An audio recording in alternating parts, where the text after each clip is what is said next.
Welcome students to our today's new video. आज हम एक ऐसी टेस्ट के बारे में पढ़ने वाले हैं जो किसी भी केमिकल को म्यूटाजेन है कि नहीं उसे पता लगाने में यूज की जाती है।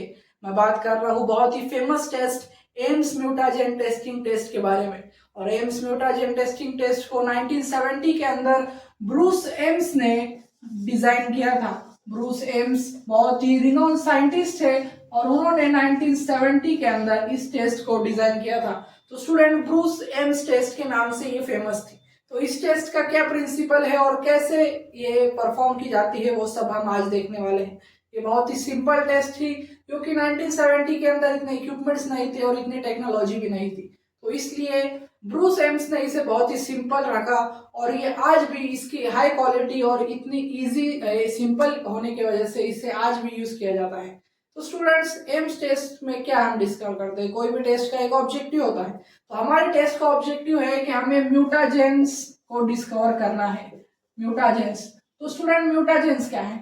म्यूटाजेंस ऐसे केमिकल सब्सटेंसेस होते हैं जो म्यूटेशन कॉज करते हैं। म्यूटेशन कई टाइप के होते हैं, point mutation, spontaneous mutation, frame shift, deletion. हम सबको पता है कितने टाइप्स की म्यूटेशन होते हैं।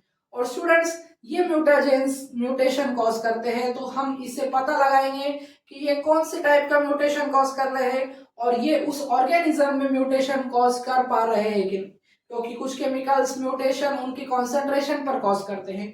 उसी हिसाब से इस एम्स टेस्ट की मदद से हम इजीली डिटेक्ट कर सकते हैं कि एक्स नाम का केमिकल जो हम अभी प्रैक्टिकल में यूज करने वाले हैं तो वो म्यूटाजेनिक है कि नहीं। तो स्टूडेंट्स एम टेस्ट में क्या क्या यूज करते हैं? हम एम्स टेस्ट में कोई भी एक बैक्टीरियल स्ट्रेन यूज करेंगे और जो होगा हमारा साल्मोनेला या इकोलाई, और इसमें हम ऑक्सोट्रोपिक स्ट्रेन यूज करेंगे। तो स्टूडेंट्स ऑक्सोट्रोपिक स्ट्रेन क्या होता है? ऑक्सोट्रोपिक स्ट्रेन वो होता है जिसे ग्रोथ फैक्टर लगते हैं या ग्रोथ फैक्टर लैक करते हैं।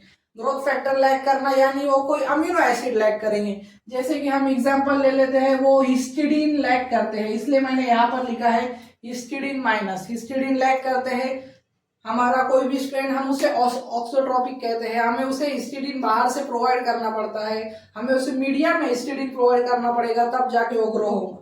तो यहाँ पर म्यूटेशन दो काम करता है स्टूडेंट्स।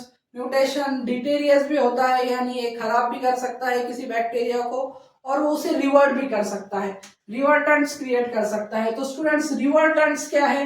रिवर्टेंट्स वो ऐसे म्यूटेशन होते हैं जो किसी भी बैक्टीरिया के पास कोई जीन नहीं है तो उसे वो जीन में वापस से उसे दिला देगा, यानी म्यूटेशन की वजह से वो जीन सिंथेसाइज करना चालू हो जाएगा। जैसे कि अगर हम एग्जांपल ले ले, कोई बैक्टीरिया है वो हिस्टिडीन माइनस है, उसके पास हिस्टिडीन नहीं है, वो जीन नहीं सिंथेसाइज कर पा रहा क्योंकि वहां पर डिलीशन हुआ है, वहां पर फ्रेम शिफ्ट हुआ है। तो अगर फिर से वहां पर उसे म्यूटेजेनिक एजेंट या म्यूटाजेनिक एजेंट की वजह से रिवर्टेंट होगा, तो रिवर्टेंट का मतलब है कि वो फिर से अपने नॉर्मल स्टेट पे आ जाता है, वो ऑक्सोट्रोप से वापस से प्रोटोट्रोप बन जाता है। तो यही हम देखने वाले हैं। तो स्टूडेंट्स यहाँ पर हम जो स्ट्रेन ले रहे हैं वो है हमारी साल्मोनेला टाइफीरियम की स्ट्रेन, जिसे हिस्टिडीन लगता है। ये हमारी हिस्टिडीन माइनस स्ट्रेन है। क्या है? हिस्टिडीन माइनस स्ट्रेन है।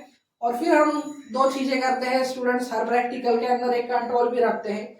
तो कंट्रोल का काम तो हमें पता है कि उस पर ग्रोथ दिखाई नहीं देगी या हमें उससे कैसे हमें कंपेयर करना है, हम कंट्रोल या स्टैंडर्ड यूज करते हैं। तो स्टूडेंट सबसे पहले देखते हैं कि हमारी जो ये ट्यूब है हम उसमें डालेंगे हमारा mutagenic agent, possible mutagenic agent. यहाँ पर मैं क्यों बोल रहा हूँ पॉसिबल म्यूटाजेन? इसलिए बोल रहा हूँ क्योंकि अभी तक हमें पता नहीं है कि ये केमिकल म्यूटाजेनिक है या नहीं। इस टेस्ट के बाद हमें पता चलेगा कि म्यूटाजेन कॉज करता है, म्यूटेशन कॉज करता है कि नहीं। तो स्टूडेंट्स फिर हम क्या करेंगे, इस सस्पेंशन के अंदर जिसमें बैक्टीरिया था हमारा, उसके अंदर हम पॉसिबल म्यूटाजेनिक केमिकल डालेंगे और फिर उसे प्लेट पर प्लेट करेंगे, इसे इंक्यूबेट करेंगे हम at 37 degree Celsius for 24 hours. तो 24 आवर्स के बाद हम इसके रिजल्ट इंटरप्रेट करेंगे और हमें रिजल्ट में हमें यहाँ पर दिखाई दे रहा है कि हाई नंबर ऑफ रिवर्टेंट्स। रिवर्टेंट्स मतलब यहाँ पर हमने जो हिस्टिडीन माइनस स्ट्रेन यूज किया था जिसे हिस्टिडीन लगता है, पर यहाँ पर हमारा जो मीडिया था हमने उसमें नो हिस्टिडीन डाला था, हिस्टिडीन हमने डाला ही नहीं था एज अ सोर्स।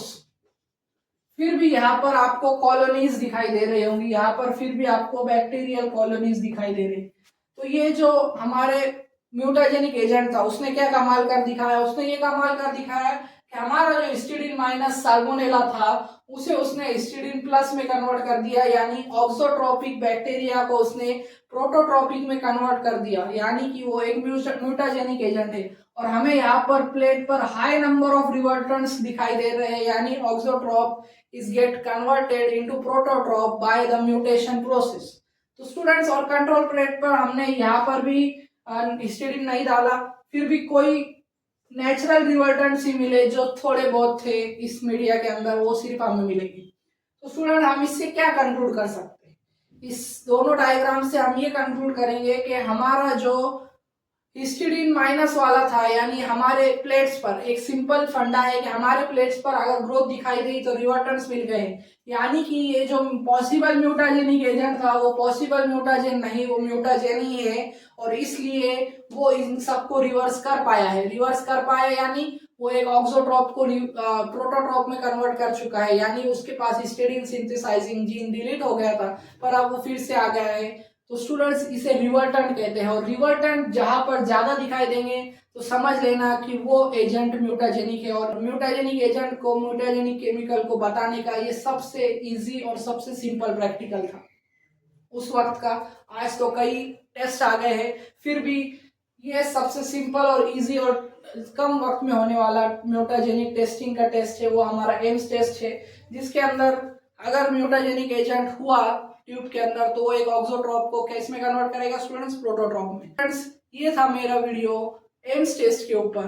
मुझे उम्मीद है कि आपका कंसेप्ट एम्स टेस्ट के बारे में क्लियर हो चुका होगा, और ऐसी वीडियोस के लिए मेरे चैनल को लाइक करें, शेयर करें और सब्सक्राइब करना ना भूलें। Thank you for watching.